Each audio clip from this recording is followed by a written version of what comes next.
প্রথম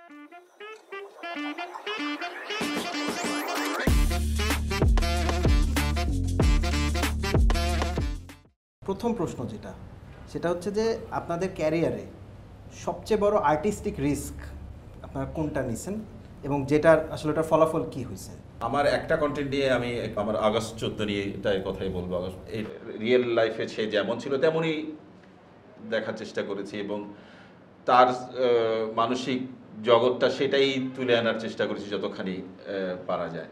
যেভাবে মানুষজন কিছু একটা সেগমেন্ট প্রথম দিকে প্রথম 7-8 দিন বা 10-12 দিন প্রচুর আমি পজিটিভ রেসপন্স পেয়েছি বিভিন্ন পেজ থেকে। আমার ফেলো ডিরেক্টররা সবাই খুব পজিটিভ রেসপন্স দিয়েছে, না এটা ব্রিলিয়ান্ট হয়েছে বা এরকম খুবই। একটা সেগমেন্ট হঠাৎ করে কি একজন মামলা করে দিল ইয়াতে কোর্টে, মামলা করে উকিল নোটিশ পাঠালো যে এই হয়ে যাচ্ছে। তারপরে ফেসবুকে একটা সেগমেন্ট এটাকে নিয়ে জল ঘোলা শুরু করলো এবং মন্ত্রী দুজন মন্ত্রী তখন বলছিলেন যে না এদের ডিরেক্টর বিচার হতে হবে। এই হয়েছে তখন যারা আমার ফেলো ডিরেক্টর, আমি কৃতজ্ঞ থাকবো সারা জীবন ওদের কাছে, এরা এসেছিল। সেটা না হলে আমি তো তখন ভাবছিলাম কোন সময় ধরে নিয়ে চলে যায়। লেবুর সুঘ্রাণ আরো বেশি, ত্বকের যত্ন আরো বেশি, চলে আরো বেশি। আপনার পকেটে কি বিদেশি না বাংলাদেশি? রিস্কের জায়গা সেটা হচ্ছে আমি যখন আমার প্রথম ওয়েব সিরিজ মহানগর করছিলাম, আর্টিস্টিক রিস্কের জায়গা যদি বলি সেটা হচ্ছে অন্য রিস্ক না, সেটা হচ্ছে যখন মহানগর যখন আইডিয়াটাই ডেভেলপ করলাম তখন বাংলাদেশে খুব বেশি ওয়েব সিরিজ তখন হয় নাই, আমরা শুধু বিদেশি ওয়েব সিরিজ দেখি।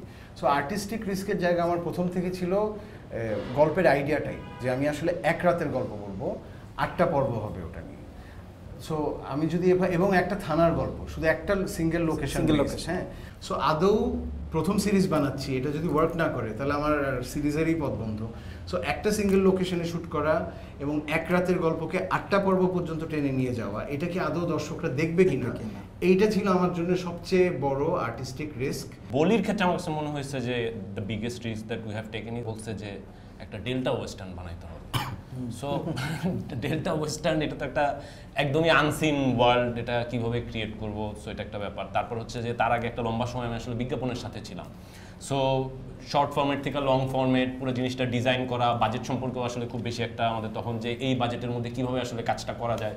So it was a big risk. Baby যখন আমরা পোস্ট করতেছি তখন পর্যন্ত তো বাংলাদেশে আসলে একটু হরর মিস্ট্রি এই ধরনের কোনো কিছু আসলে আমরা আর যাই হোক আমরা বড় পর্দায় দেখি নাই। বড় পর্দাতে যে একটা মানে রোম্যান্সের বাইরে যে অন্য কোনো কিছু কাজ করতে পারে সেটাই নিশ্চয়ই করতে পারে, কিন্তু তখন পর্যন্ত মানুষজন যথেষ্ট আর কি ওটাই করে নাই।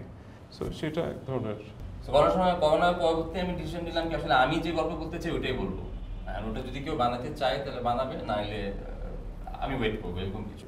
আমি বিশ্বাস করি যে এখানে সবাই আমরা self taught film maker. So being an artist or being part of the art in Bangladesh itself is a risk.